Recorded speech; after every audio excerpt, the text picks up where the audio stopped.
Guys एक खबर मैंने देखी जो कि बहुत ही मेरा मूड ख़राब करके रख दी। और मुझे आशा है कि आप लोग का भी की ही होगी, क्योंकि आप भी इंडियन हो, भारतीय हो, तो अपने देश से हम लोग को प्यार है। और हम लोग जैसा व्यवहार दूसरे देश के साथ करते हैं या दूसरे पर्सन के साथ जैसा करते हैं, हमको भी हक है। और हम लोग आशा करते हैं कि सामने वाला भी वैसे ही व्यवहार करेगा। मतलब अगर हम किसी को प्यार से डील कर रहे हैं तो वो भी हमको प्यार से डील करे तो ज़्यादा अच्छा है। अगर वो मुझसे बदतमीज़ी करेगा या हम लोग से बदतमीज़ी करेगा, हम लोग उसको पुचकारेंगे और वो हम लोग को गाली देगा या हमारे लिए ही गड्ढा खोद रहा होगा कि हम लोग उसमें गिरें, तो उसकी बैंड बजाना बहुत बढ़िया से हम लोग को आता है। और वैसे भी हम लोग इंडियन हैं तो हम लोग प्यार से भी मना लेते हैं। और अगर कोई नहीं मानता है तो फिर क्या बोलूँ, उसके बाद फिर जो डिप्लोमेटिक वे होता है हमारी सरकार उससे मनाती है। अगर उससे भी नहीं मानते हैं तो फिर समझावन लाल होते हैं, उनसे मान जाता है सामने वाला। अगर नहीं मानता है तो समझावन लाल, फिर हमारी जो सेना है, भारतीय सेना है, वीर सेना है, वो फिर निकालती है समझावन लाल। उससे सब समझ जाते हैं, बुद्धि हरी हो जाती है। तब उनको समझ में आता है कि भाई गड़बड़ कर दिए यार, अब तो रोना पड़ेगा, माफ़ी मांगनी पड़ेगी, सरेंडर करना पड़ेगा, तब लोग करते हैं। तो अभी तक आप लोग ये समझ गए होंगे कि मैं बात किस टॉपिक पे कर रहा हूँ। मोहम्मद यूनुस जो बांग्लादेश के चीफ़ एडवाइज़र हैं, मुख्य सलाहकार हैं, प्रमुख सलाहकार कह सकते हैं, वो गए थे चाइना। उनको कोई बुला उला नहीं रहा है, बस फालतू लगे हुए हैं इधर उधर जाके। बस इंडिया के ख़िलाफ़ किसी तरीके से वो षड्यंत्र रचें, मतलब स्ट्रेटजी बनाएं जिससे इंडिया को नुकसान पहुँचे। इंडिया को नुकसान पहुँचाने के लिए वो देशों से मिल रहे हैं, अपने फ़ायदे के लिए नहीं मिल रहे हैं ज़्यादातर। वो इंडिया का नुकसान करवाने के लिए देशों से मिल रहे हैं। तो अभी हाल ही में 2-3-4 दिन पहले गए थे चाइना, बीजिंग, शी जिनपिंग से, चाइना के जो प्रेसिडेंट हैं उनसे मिलने गए थे। उनसे कहें कि ऐसा है कि जो भारत के जो 7 राज्य हैं, गनीमत था कंट्री नहीं बोला, नहीं तो इसको तुरंत जाके लोग घंटा भी घंटा मारते हैं वहीं पे। भारतीय लोग जो हमारे वेस्ट बंगाल के हैं घुस के वहीं मारते हैं इसको, जहाँ पे रहता था इसको घुस के मारे होते अगर ये कंट्री बोल दिया होता था। इसने बोला कि 7 जो स्टेट्स हैं इंडिया के, मतलब जो हमारे 7 स्टेट्स हैं ना, जिसको हम लोग 7 सिस्टर बोलते हैं, सिक्किम, मिजोरम, मणिपुर, मेघालय, नागालैंड, जो भी और हैं, तो उनको हम लोग 7 स्टेट बोलते हैं। और जो रास्ता कनेक्ट करता है, मतलब वेस्ट बंगाल के बाद सिक्किम और अरुणाचल प्रदेश, आसाम, ये सबको जो कनेक्ट करता है वो किसको बोलते हैं, चिकन नेक कॉरिडोर। अगर आप थोड़ा सा मतलब इंटरनेशनल रिलेशंस या न्यूज़ पढ़े होंगे तो इसमें इस वर्ड को आपने ज़रूर सुना होगा, चिकन नेक कॉरिडोर। तो उसी तरफ से हम लोग जाते हैं, जो हमारे जो 7 स्टेट्स हैं उसमें हम लोग एंटर करते हैं। और उसके नीचे बांग्लादेश आ जाता है। तो बांग्लादेश कह रहा था कि जो इंडिया के जो 7 राज्य हैं, 7 सिस्टर्स हैं, वो लैंड लॉक्ड हैं, मतलब उनके पास समुद्री रास्ता नहीं है। उनको हम ही समुद्री रास्ता देते हैं और उनकी एक तरीके से मदद करते हैं, हेल्प करते हैं। हम ही लोग राजा हैं, मतलब जो बे ऑफ बंगाल है, मतलब बंगाल की खाड़ी है, समुद्री रास्ता हम ही लोग इनको, इंडिया के जो 7 राज्य हैं उसको देते हैं।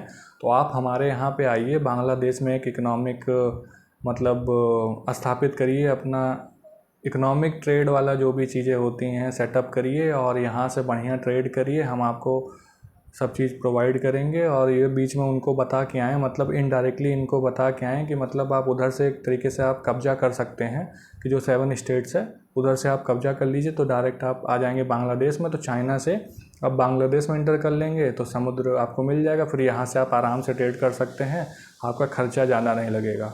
तो एक तरीके से इनडायरेक्टली बोल के आए हैं कि इंडिया के जो 7 स्टेट हैं वो लैंड लॉक्ड हैं, तो आप उधर से आइए और डायरेक्ट ट्रेड करिए और प्रोड्यूस करिए, मार्केटिंग करिए, बढ़िया ट्रेड करिए, इकोनॉमिक कॉरिडोर बनाइए। ये सब उनको सजेशन चाइना को दे के आए हैं। और आपको भी पता है कि चाइना जो है उसकी नज़र रहती है भूटान पे भी रहती है, तिब्बत पे थी, तिब्बत को कब्जा ही लिया। उसके बाद अरुणाचल प्रदेश अपना है, डोकलाम है, ये सब पे उसकी नज़र रहती है। उसको भी पता है कि अगर हमको ट्रेड करना है तो थोड़ा लंबा हमको घूम के जाना पड़ता है, इसीलिए उसने पाकिस्तान से रास्ता लिया है। वो जो ग्वादर पोर्ट वोर्ट वाला है उसने उधर से रास्ता लिया हुआ है कि वो अपना सीपेक बना रहा है कि उधर से अपना ट्रेड कर लेगा आसानी से, वो ईरान मिडल ईस्ट पहुंच जाएगा। और ये ससुर जाके उसको बता के आ रहे हैं कि 7 स्टेट्स लैंडलॉक्ड हैं।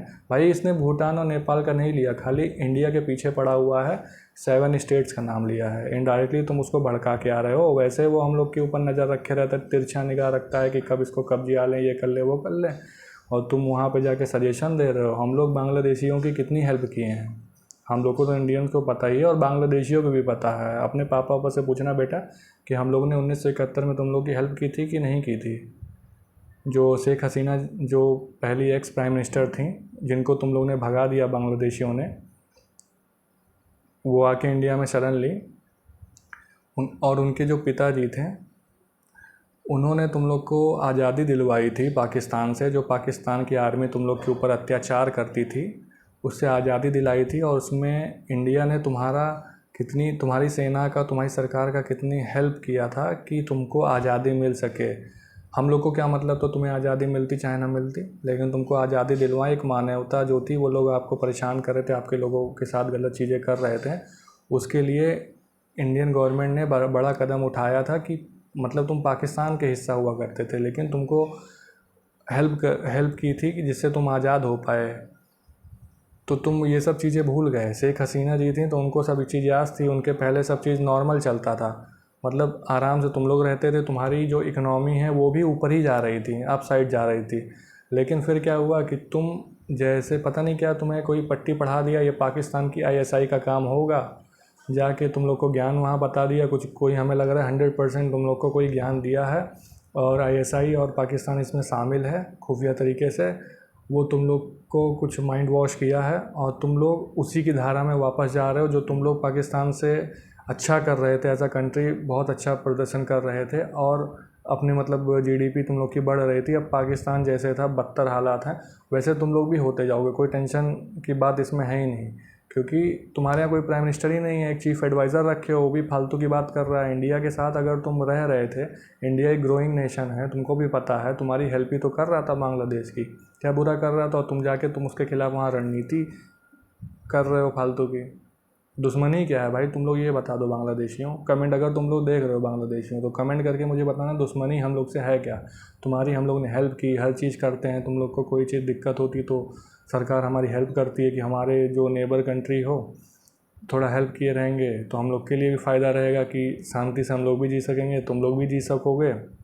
तुम लोग के ऊपर कोई दिक्कत आएगी तो हम लोग देख सकते हैं आगे चल के भी। 1971 में देखे ही थे, अभी भी देख लेते, आगे भी कोई प्रॉब्लम आती देख लेते हैं। लेकिन तुम ये चाह रहे हो कि चाइना बुला के गोदी में बैठा लो, उसके बाद इंडिया बगल में है, फिर वो चाइना नौटंकी करना चालू करे, इंडिया पे फिर वो आक्रमण करे, हथियाने की कोशिश करे, माइंड पे इंडिया के प्रेशर बनाए रहे। हम लोग ग्रोथ पे ध्यान देंगे कि चाइना वाइना का अगल बगल बैठा लेंगे। एक तो पाकिस्तान उधर से नरक किए रहता है, उसके लिए तो हमारे मोदी जी और अजीत डोभाल जी और जितने मतलब सलाहकार हैं, सब लोग उसको डील करने के लिए काम कर ही रहे हैं। POK तो हम लोग ले ही लेंगे किसी न किसी दिन, समझ रहे हो ना। लेकिन तुम लोग इधर दिमाग ना ख़राब करो, नहीं तो हम लोग स्टार्टिंग में जो मैंने बोला था ना कि हम लोग प्यार से तो समझाना जानते हैं, इज्जत दे रहे हैं, इज्जत तुम्हें बर्दाश्त नहीं हो रही है। और मुझे पता है कि सरकार हमारी अभी कुछ बोल नहीं रही है। जो चीफ मिनिस्टर हैं विश्वा शर्मा जी आसाम के, या शायद अरुणाचल प्रदेश के, मुझे अभी क्लियर नहीं है, लेकिन मैंने न्यूज़ में देखा था कि उन्होंने बहुत ही बढ़िया बोला था कि यूनुस को सुनाया था कि बेटा औकात में रहो, नहीं समझ नहीं आएगा तुमको। तो वो तो चीफ मिनिस्टर हैं, लेकिन जो हमारे फॉरेन डिप्लोमेट हैं, जयशंकर जी हैं, जो एक्सटर्नल मिनिस्टर हैं, वो सब समझदारी से बात करते हैं, डिप्लोमेटिक वे में बात करते हैं, और वो तीखा भी जवाब देना जानते हैं अपनी भाषा में। तो तुम लोग को वो बताएंगे, और हमारी जो इंडियन आर्मी है ना, एक बार उसको मिल गया मौका ना, तो तुम्हें बहुत अच्छे से बताएगी। बहुत दिन से हाथ साफ नहीं हुआ है, किसी के ऊपर करना है तो तुम्ही लोग के ऊपर कर दिया जाएगा। तो कृपया करके हाथ जोड़ के निवेदन है कि शांति से रहिए और शांति से जीने दीजिए, अदरवाइज़ आप लोग के लिए हो जाएगी प्रॉब्लम बांग्लादेशियों। धन्यवाद दोस्तों इंडियंस, आप लोग का वीडियो देखने के लिए। वीडियो अच्छी लगी तो लाइक करिएगा, चैनल को सब्सक्राइब करिएगा। Thank you so much for watching, have a good day.